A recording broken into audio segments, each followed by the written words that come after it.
Hello, Henry. It's Lily the Grinch, and I'm going to steal Christmas as the Grinch who stole Christmas by Dr. Seuss. Are you ready?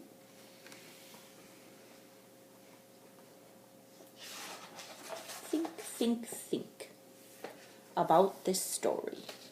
How the Grinch stole Christmas.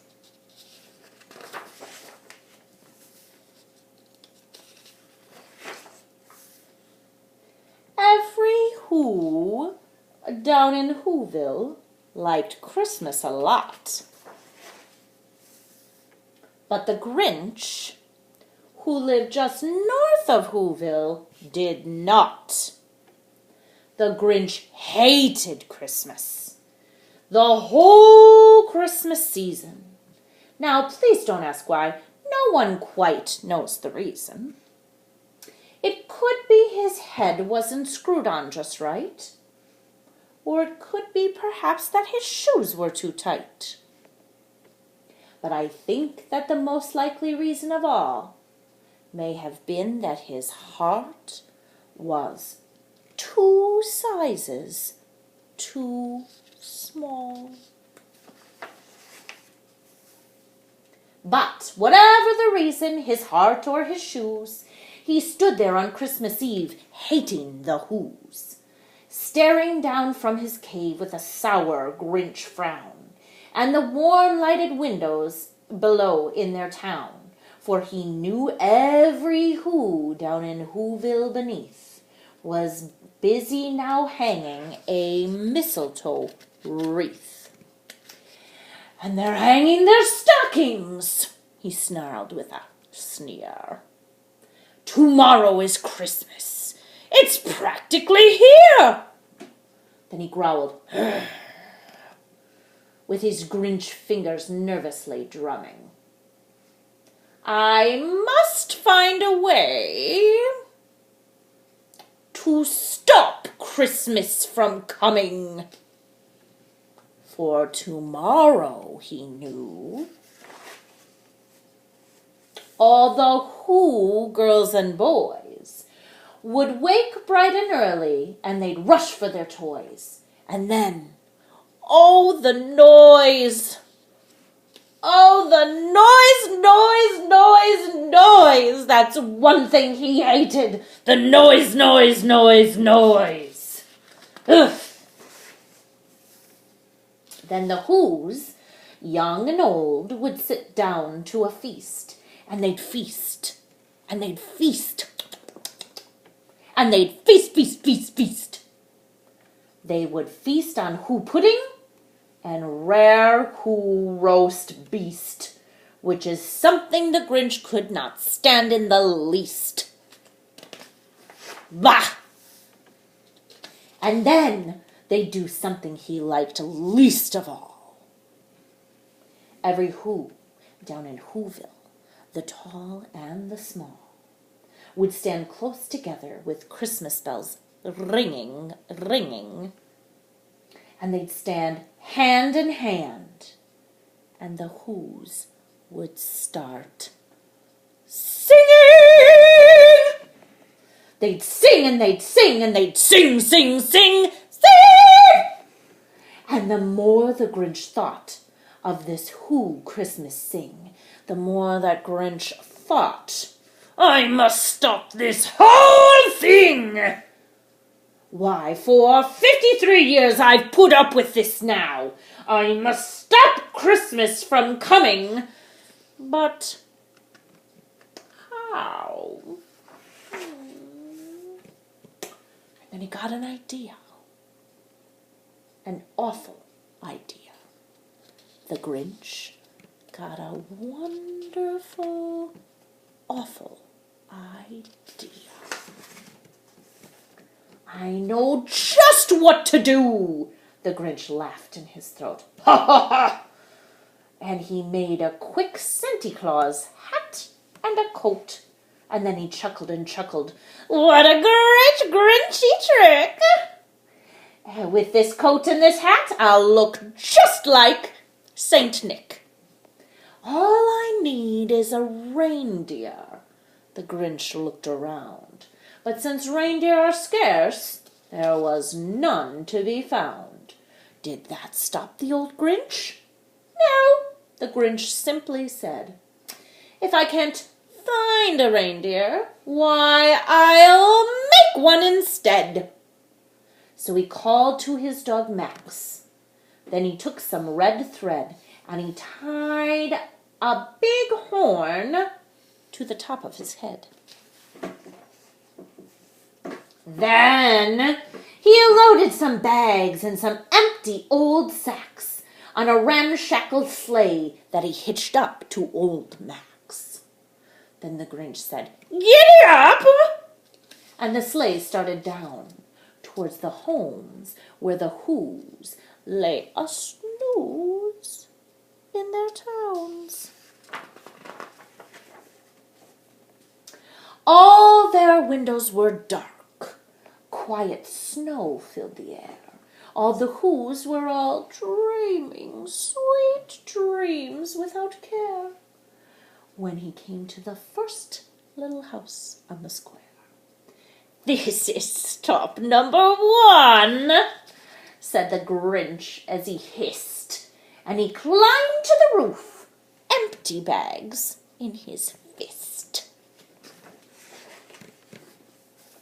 Then he slid down the chimney, a rather tight pinch, but if Santa could do it, then so could the Grinch.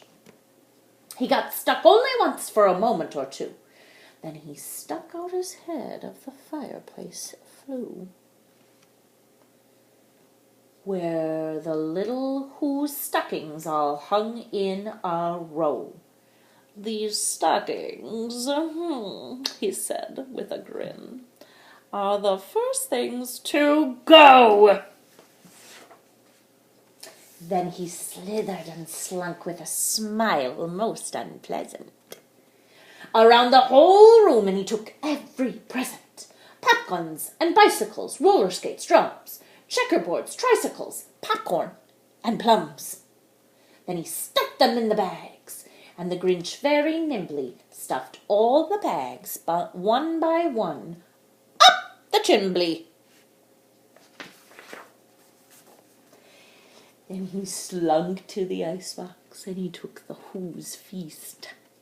He took the Who pudding, he took the roast beast. He cleaned out that icebox as quick as a flash.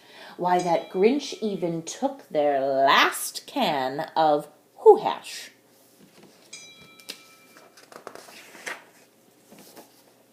Then he stuffed all the food up the chimney with glee. "And now," grinned the Grinch, "I will stuff up the tree." And the Grinch grabbed the tree, and he started to shove when he heard a small sound like the coo of a dove.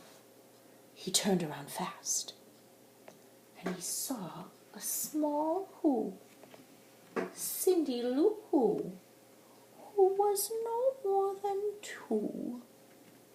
The Grinch had been caught by this tiny Who daughter who'd gotten out of bed for a cold cup of water. She stared at the Grinch and said, "Santa Claus, why? Why are you taking our Christmas tree? Why?" But you know, that Grinch was so smart and so slick. He thought up a lie, and he thought it up quick. "Why, my sweet little tot," the fake Santa Claus lied, "there's a light on this tree that won't work on one side, so I'm taking it home to my workshop, my dear. I'll fix it up there, then I'll bring it back here." And his fib fooled the child, and he patted her head. And he got her a drink, and he sent her to bed. And then Cindy Lou Who went to bed with her cup, and he went up the chimney and stuffed the tree up. Then The last thing he took was the log on their fire. Then he went up the chimney himself, that old liar. On their walls he left nothing but hooks and some wire. And the one speck of food that he left in the house was a crumb that was too small, even for a mouse. Then he did the same thing to the other Who's houses, leaving crumbs much too small for the other Who's mouses. It was 1/4 dawn, all the Who's still abed, all the Who's still a snooze, when he packed up his sled. He packed it with their presents, their ribbons, their wrappings, their tags and their tinsels, the trimmings, the trappings. 3,000 feet up the side of Mount Cruppet, he rode with his load to the tip-top to dump it. Pooh-pooh to the Who's, he was grinchiously humming. They're finding out now that no Christmas is coming. They're just waking up. I know just what they'll do. Their mouths will hang open, for a moment or two. Then the Who's down in Whoville's will cry, oh, boo! That's a noise, grinned the Grinch, that I simply must hear. So he paused, and the Grinch put a hand to his ear. And he did hear a sound rising over the snow. It started out low, and then it started to grow. But the sound wasn't sad. Why, the sound sounded merry. It couldn't be so. But it was merry. Very. He stared down at Whoville. The Grinch popped his eyes. And then he shook. What he saw was a shocking surprise.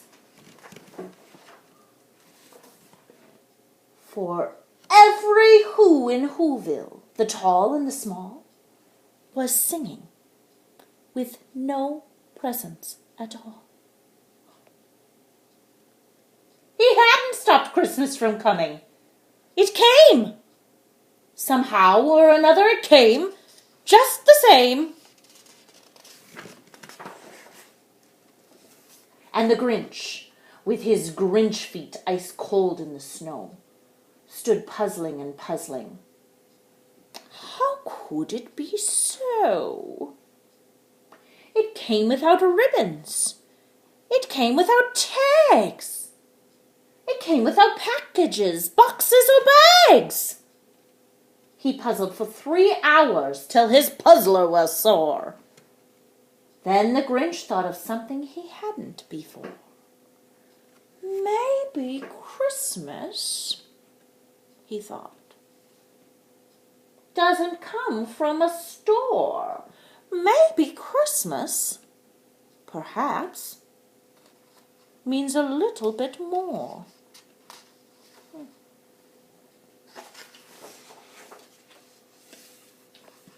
And what happened then? Well, in Whoville, they say, the Grinch's small heart grew 3 sizes that day. And the minute his heart didn't feel quite so tight, he whizzed with his load through the bright morning light. He brought back the toys and the food for the feast. And he himself, the Grinch, carved the roast beast. Ha ha ha ha ha ha. Ha. Ha ha. Ha.